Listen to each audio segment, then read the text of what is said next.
இந்த வீடியோவை பாருங்க. அந்த பெண் குயின் வந்து தன்னுடைய கூட்டத்தை விட்டு விலகி போகணும்னு சொல்லிட்டு முடிவு பண்ணிடுச்சு. ஸோ தனக்குன்னு ஒரு இலக்கை நிர்ணயிச்சுட்டு ஸோ அந்த இலக்கை நோக்கி பயணிக்கணும்னு சொல்லிட்டு அது முடிவு எடுத்து போகும்போது ஒரு கணம் நின்று அது தன்னுடைய கூட்டத்தை திரும்பி பார்க்குது. அது என்ன நினைச்சுன்னு சொல்லி தெரியல. அது திரும்பி பார்க்கும்போது மனசு நெகிழ்ந்து போயிடுச்சு.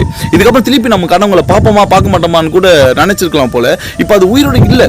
ஆனால் அது திருப்பியும் அது இவங்க கிட்ட வராம திருப்பி தன்னோட இலக்கை நோக்கி அது வந்து ஓட துவங்குது. ஸோ இதில் நமக்கு என்ன புரியுதுன்னு சொல்லிட்டு பார்த்தீங்கன்னா அது தன்னுடைய உயிரையும் கொடுத்து நமக்கு ஒரு மிகப்பெரிய ஒரு எக்ஸாம்பிளாக வந்து அமைஞ்சிருக்கு. ஸோ நம்மளுடைய லைஃப்லயும் வந்து நமக்குன்னு ஒரு இலக்கு இருக்கும். ஸோ அதை வந்து நம்ம கூட யார் இருக்காங்களோ இல்லையோ அதெல்லாம் வந்து பெருசே கிடையாது, முக்கியமும் கிடையாது. ஸோ நம்மளோட இலக்கு நோக்கி உண்மையா மனசார பயணிச்சமானதான் வந்து முக்கியம். ஸோ தன்னுடைய உயிரையும் கொடுத்து அது ஒரு மிகப்பெரிய ஒரு எக்ஸாம்பிளாக நமக்கு வந்து அமைஞ்சிருக்கு. ஸோ அது ஒரு மிகப்பெரிய ஒரு வணக்கங்களை தெரிவிச்சுக்கலாம்.